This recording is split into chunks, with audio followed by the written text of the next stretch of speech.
How I met Elena, I was doing a seminar in Naberchilny, and she came for an individual session, and she was in a wheelchair, and she was in bad shape, and she was crying, and she said, Mano, I have stage 4 cancer, and I'm gonna die soon, and I need help. So I met her in an individual session, and I told her, come and be our guest in the seminar, and we'll see maybe there's somebody there who can help you in the seminar. And she came to the seminar, everybody loved her, and you know, people tried to raise a little bit for her. So they couldn't raise too much. And she actually didn't even have a passport at that time. And I said, I'll try to find some way to help you.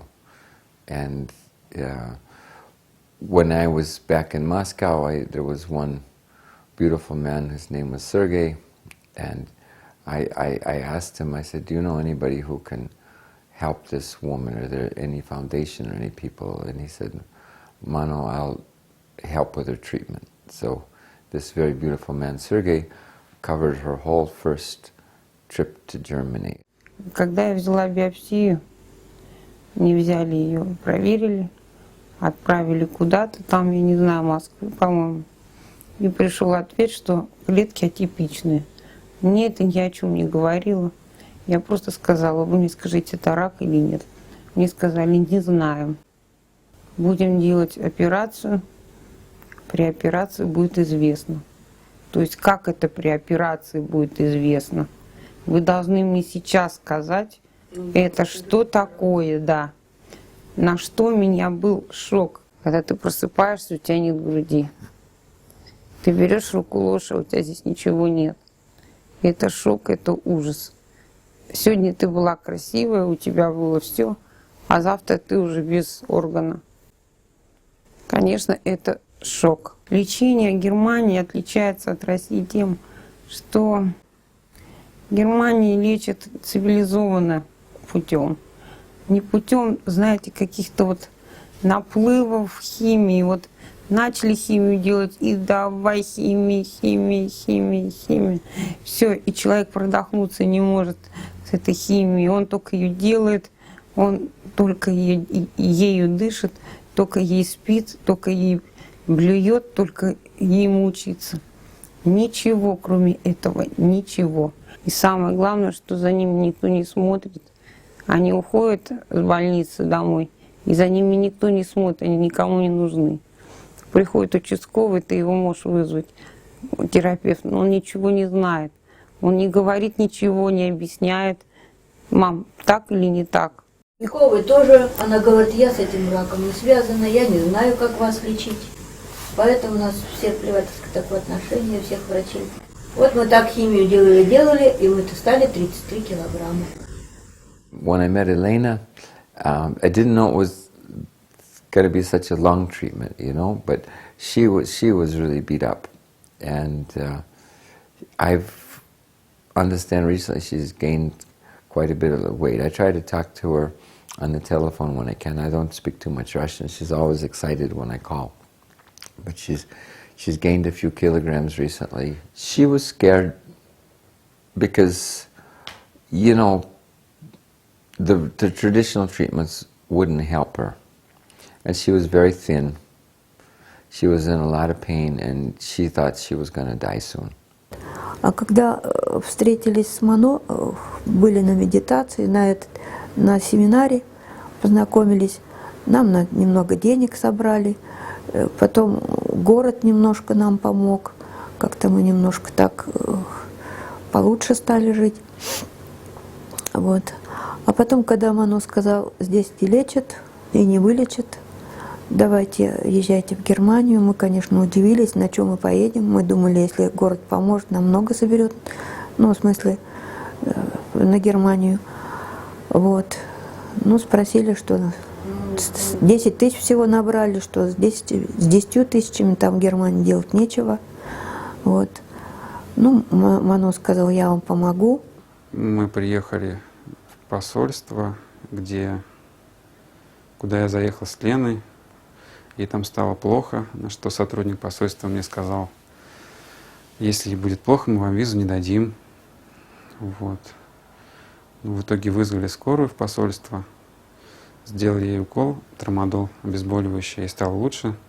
Нам дали визу и сказали, больше сюда не приходите, не устраивайте здесь спектакль, идите в визовый центр, как все, и получайте визу. Визу нам дали на 2 недели, и мы поехали в аэропорт, и снова стало плохо, где медицинский работник Шереметьево нас также отговаривал, говорил, если самолет сядет по вашей вине, то это стоит 1 000 000 рублей. Вот. Ну, они хотели нас не допустить к полету, но мы полетели. В самолете нам дали кислородный баллон, такой специальный. 2-3 баллона она продышала. И Лене негде было лечь. Пришлось ей расположиться так, что она положила ноги соседу, немцу, который сидел рядом. Он сказал, что он не против. То есть она обычно на 3 сиденья ложится и едет. We opened the hospital about 15 years ago, and the intention is to offer a cancer treatment which includes not only the conventional treatments like chemotherapy or together with the surrounding university hospitals, also the other specialties like radiation or surgery. We also want in our hospital to treat with complementary treatments. These are treatments which are used nowadays to improve the efficacy of the conventional treatments and at the same time to support the patients themselves. Because if you treat just the cancer with all the methods, you try to kill the cancer, and at the same time you also damage the body, the healthy systems. Let's take just chemotherapy as example. If you do chemotherapy, okay, the cancer may shrink, but at the same time the horrible side effects of chemotherapy may appear, starting with hair loss, starting with suppression of the immune system, and many others. So you see, the stronger the treatment is, maybe the higher is the rate of side effects and adverse effects the patients don't wish. The complementary treatments, they have another goal. They try to strengthen the body's own self-defense systems, like the immune system, and this way try to improve the situation. I've seen many people get better with these specialized treatments that they do in Germany, and I have so many people who come to me with cancer, and I really hope that this kind of work can also take off in Russia, because it gives a complete new dimension. And I've personally known cases where people have had stage 4 cancer and it's been killed even in 1 day. And also my own aunt, 25 years ago, was supposed to die in 3 months. She had a stage 3 to 4 cancer on her ovaries and a big tumor. And with a traditional medicine, chemotherapy or radiation, she couldn't do that. It would be too hard on her body. So she tried out the heat treating, the hyperthermia, and they heated her up to kill all the cancer in 1 day. The next day they took out the tumor. A month later they heated her again, and they used a lot of vitamins and nutritional supplements and everything. And that aunt of mine, she was 60 at the time. Her name is Marjorie. And now Marjorie's still alive. Now she's 85, she's still running around, she beat the cancer. So I feel that one of the biggest problems in health around the world is the cancer. You know, the 2 problems are spine and cancer. I made a lot of DVDs on how to fix the spine. The other is cancer. And I have just so many beautiful friends in Russia, and everybody's got some friend or a loved one who's got a cancer and nobody really knows how to fix it. So I found with a lot of research that the hyperthermia gives a new dimension, and it's just my personal feeling is that Dr. Herzog and Herzog Hospital, they're one of the best in the world, or maybe not the best in the world, and they give intimate care, and doctor's got the hospital named after himself, so that's taking a stand. That they know what they're doing. My brother, a few years ago, he had a cancer and he didn't listen to me. I told him, do things now to get it treated and stop work, and he wouldn't listen to me. I was in Russia, he was in America.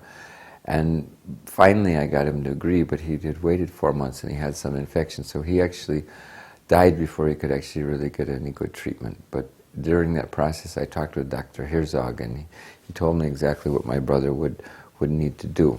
Just my brother had a big infection in American hospitals. They didn't treat him in the right way, so he basically died from kidney failure.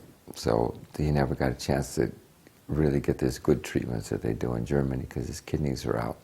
But at that moment, seeing how my brother had unnecessarily died and seeing how they were so confused in America that they never even found out where the cancer was after 4 months, you know, I want to give all of my Russian friends and friends around the world this, in more detail, this option. Treatment in the United States would have been radiation and chemotherapy. It would have been radiation for 7 weeks, 5 days a week, and they would radiate everything from here down to here because they don't know where the primary site is, so they want to kill everything that could be the primary site. The side effects of that would be loss of taste buds, loss of saliva glands, destruction of the lymph nodes, which help you fight off diseases, dental problems, and these things would be for the rest of my life. They would not be just temporary things. They would be forever. After hearing about that, I was very concerned about that because I didn't want to live the rest of my life that way, but I wanted to live.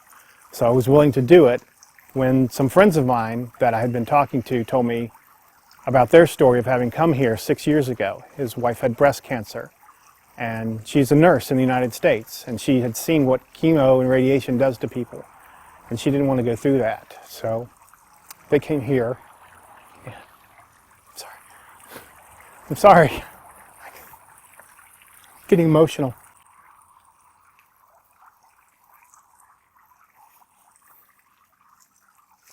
So they came here, and she underwent local hypothermia on the sites. She had it in her lymph nodes and in her breast. Did local there, and they also did full body, where they heat the entire body up because cancer cells cannot handle heat like normal cells can. They don't have good blood flow, so the way the body cools itself is through blood flow, and the cancer cells can't do that. They use a little bit of chemotherapy here that is enhanced. They can use lower doses here than they can in the States and other places because the chemotherapy is enhanced by the heating up. It makes it work more efficiently. I think the most important thing is that the patient knows what happens. And it has been shown in studies that patients who have a good knowledge about the disease, what's happening, that they can better cope, and they have also the better prognosis. So, and I even like very much the more critical patients who ask the doctor. So the patients who are for the doctor the more difficult patients because they have too many questions. They always ask, why do you do that and not this way? But this has been shown that this is a better way. These patients are the longer survivors. So it's good that patients know, and we try here also to communicate with the patient on a base that we decide on a partnership level, that we decide together how to proceed. So it's not like that I come in and the patient lies in the bed and I stand above him and tell him, we do it this way. No, I sit beside the patient and we discuss how to continue. So I think this is very important, that the patient takes part at the decisions and understands why a treatment is done or not done, and to discuss with the doctor. And also patients come, sometimes they look in the internet, they come with such packages of information, they print it out and say, oh, what is this treatment, that treatment? I heard of some tea, some Indian tea from South America. Shall I use this? Or shall I use the poison of the black scorpion from Cuba? Or many other things, and they want all these. And so you need, in my position, you need also the knowledge of all these international, very alternative and sometimes very strange treatments to tell the patient, okay, this treatment may work, this patient may be harmful, this treatment is just not working.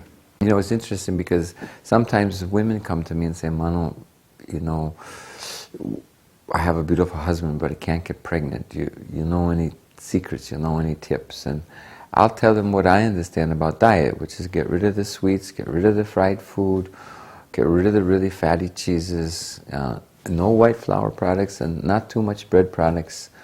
And also, for some people, it's to take away the gluten.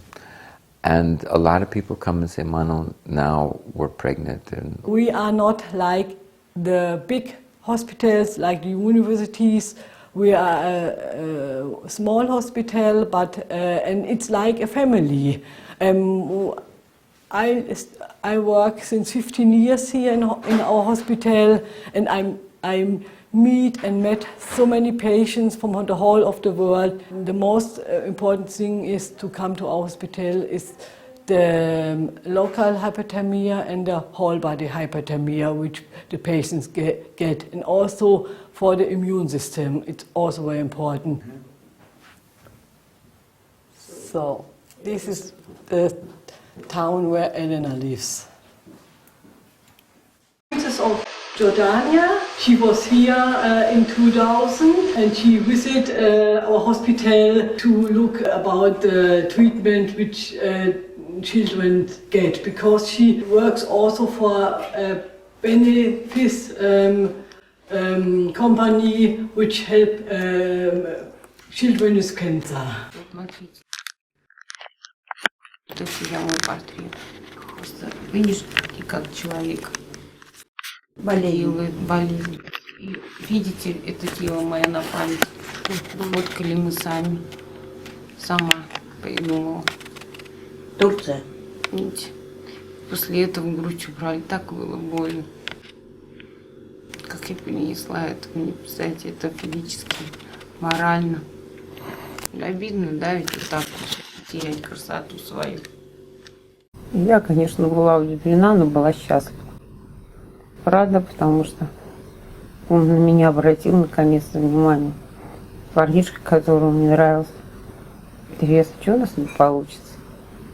Получится ли вообще что-нибудь? В конце концов, мы с ним вместе соединились. Соединились быстро по запаху. Это наша тайна, которую я по секрету вам выдала. Так ему не говорите. То меня за это повесит. Есть флюиды такие у женщин, которые мужчины выбирают. Женщина по запаху. Если запах нравится, никогда ты этой женщины не уйдет. Он просто понюхал, принюхался. Аленка, иди, расскажи мне сказку. Я боюсь один спать. Я была там, он был здесь. Я пришла, рассказала ему сказку. Как сразу на коляску, это шутка. Рассказала ему сказку. Ему она понравилась, он заснул на моих руках. Уснул, утром сказал, я больше от тебя никогда никуда не уйду. И с тех пор он стал жить здесь. Его приняли сын, его приняла мать, его все сразу приняли. И все, и мы начали жить. Он сказал, я тебе помогу долечиться. А я как раз, у меня пошли операции, я слегла, похудела. И шансов на выздоровление у меня фактически не оставалось. Мне поставили 4-ю степень рака. И сказали, что жить осталось 2 месяца. Я не жилец.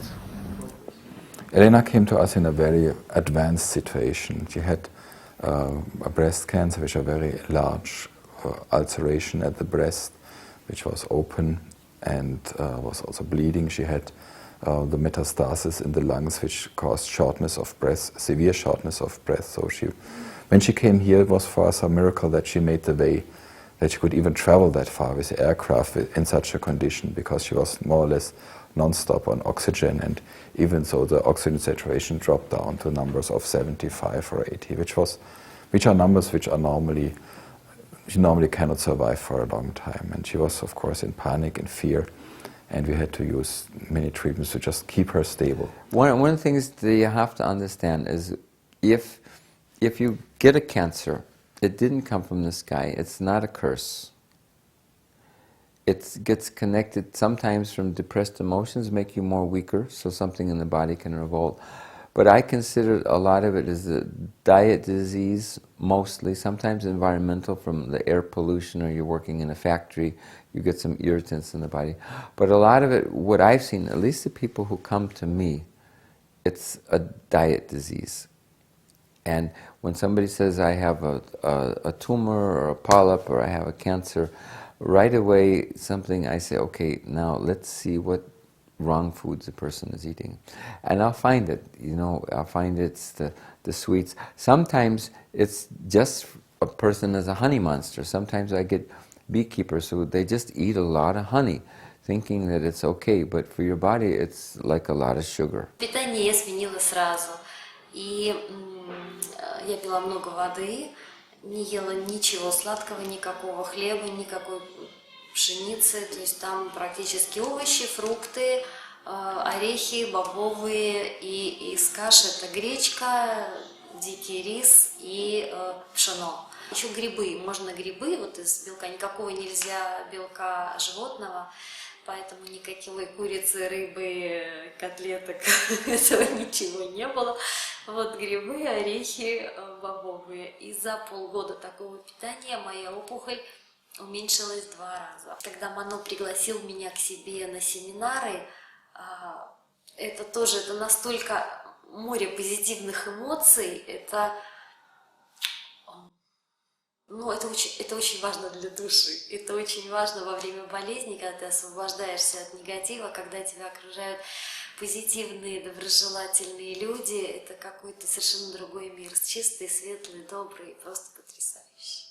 I feel great. I had a very nice success rate. After 5 cycles, I'm totally free of, you can say, cancer. The tumor has reduced to nothing. I had yesterday an MRI taken here in Gießen, and the gentleman that was reading the MRI actually spoke to Dr. Herzog first and said, did that woman really have breast cancer, because the result was so amazing. There are no more tumors, everything gone back to normal.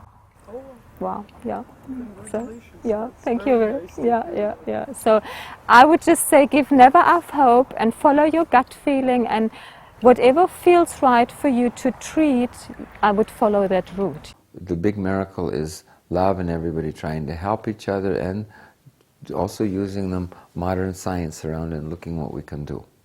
So, I also believe that life can do really nice things for us. We have to keep our eyes open. We have to look at the opportunities. So I have a big concern, for anybody who's left behind. Elena, luckily, with a big work, I've been able to manage her to get treated this far. And, there are other people that I have on a list that if I can help them, I'll do it. I definitely can't do it all myself. And I just happen to be in contact with a lot of people who need the help. So let's use this video as an inspiration that there are different cures and there are different ways to solve the problem. And I hope that this will save many people who don't know what to do. You can get either treated in Germany with the heat treating, or they will train doctors and buy the equipment and have a few really good centers here where everybody knows.